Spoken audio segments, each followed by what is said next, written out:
could she just taken off? I don't know, but if somebody has her and they're not safe, like I want them back now. Like that's what's in my head. Like if they're safe right now, they're gonna come back.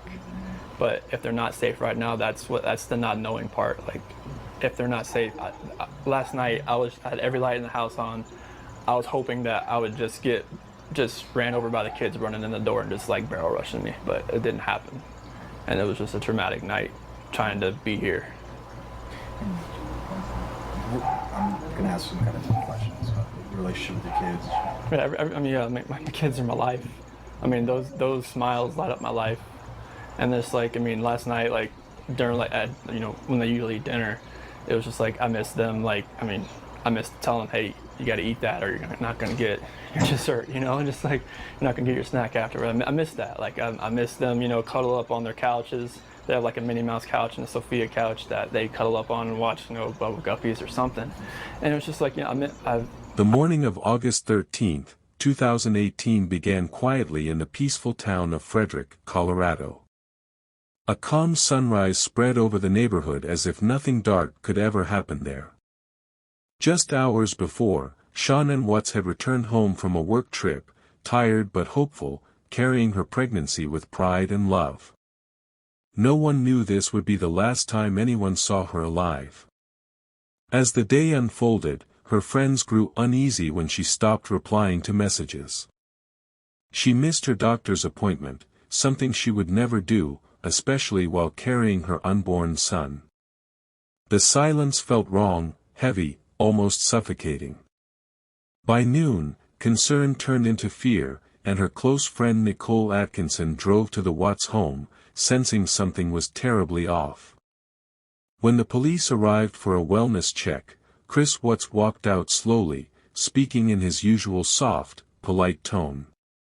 But beneath that calm exterior, his eyes darted, his breathing tightened, and something about him didn't feel right. The officers asked to enter the house, and Chris hesitated, just for a moment, before unlocking the door. Inside, everything was too neat, too quiet, missing the joyful chaos that usually comes with two young daughters. Shanann's purse was still there. Her phone. Her keys. Her car in the garage. A mother doesn't leave those things behind. The officer's body cam captured Chris pacing, his voice cracking as he tried to sound helpful. He kept repeating the same phrases, the same excuses, as if rehearsed. And as they walked through the empty rooms, the tension in the air thickened. The officers exchanged looks, sensing that this was no ordinary disappearance. Something darker was hiding beneath the surface. As the search began, so did the unraveling of a truth the world would never forget. And as the mystery deepens, remember to subscribe, like, and share to help us bring more real-life stories that uncover the secrets buried in the shadows. The first 48 hours after Shanann and the girls were reported missing felt like watching a mask slowly slip off a man who was trying too hard to appear innocent. Chris Watts stood outside his home giving interviews to local news stations, his arms crossed tightly, forcing a smile that never touched his eyes. He talked about wanting his family back, about hoping they were safe, but his voice carried no urgency, no terror, no desperation expected from a husband whose pregnant wife and two daughters had vanished.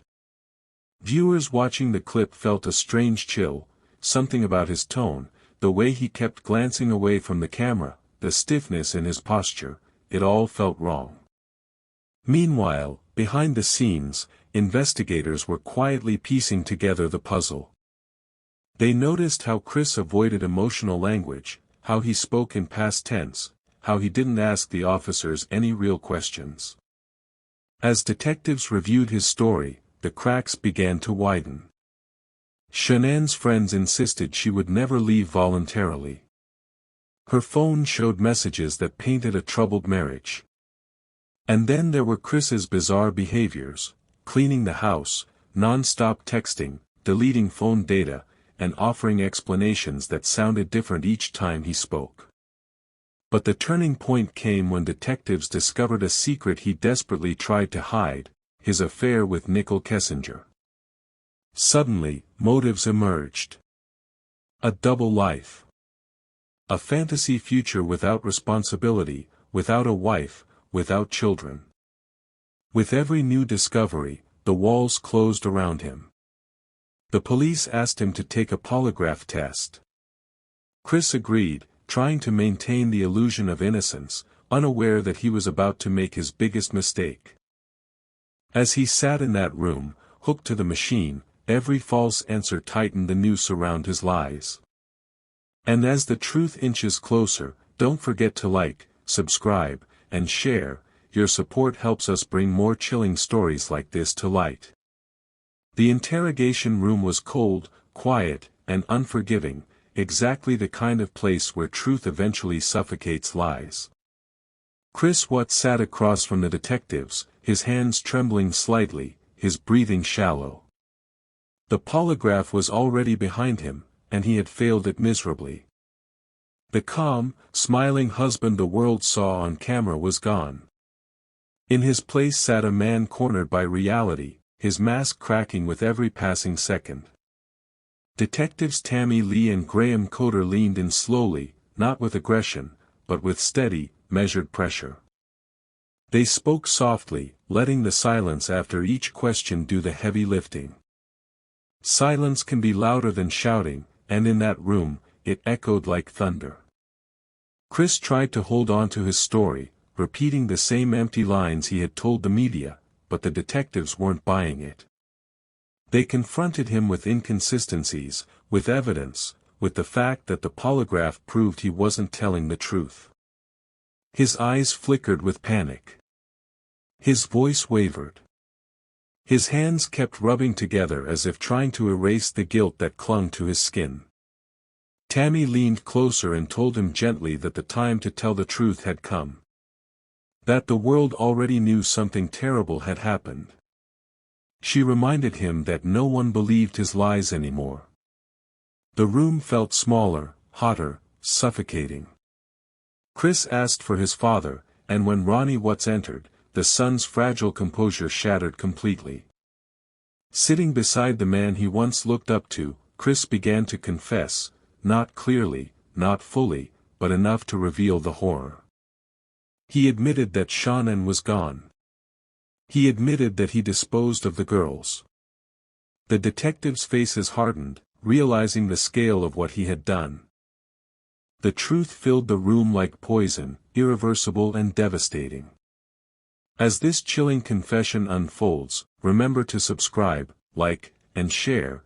Your support helps us continue bringing you stories that reveal the darkest secrets hidden behind ordinary lives. The aftermath of Chris Watts' confession spread through the nation like a shockwave, heavy, painful, and impossible to comprehend. News outlets played his porch interview side by side with his confession, revealing a level of deception that left millions stunned. The smiling father begging for his family's return was the same man who had taken their lives. People asked the same haunting question: how could someone so ordinary commit something so monstrous? As the investigation wrapped up, the details of what happened in that house became clearer, and each new revelation made the community of Frederick shudder. Friends, neighbors, strangers, everyone struggled to process the horror. When the case moved into the courtroom, the atmosphere shifted from shock to solemnity. Chris walked in wearing a prison jumpsuit, head down, shoulders slumped, surrounded by officers who knew that the man in front of them would never again walk freely. The courtroom filled with Shanann's family, her parents, her brother, each carrying a weight that words could never fully describe. Their victim impact statements broke the silence like shattered glass. Shanann's father spoke through tears about the daughter he loved, the grandchildren he would never hold again. Her mother pleaded for justice and spoke of nights spent unable to sleep, haunted by questions that would never have answers. The judge looked at Chris with a mix of disbelief and disgust.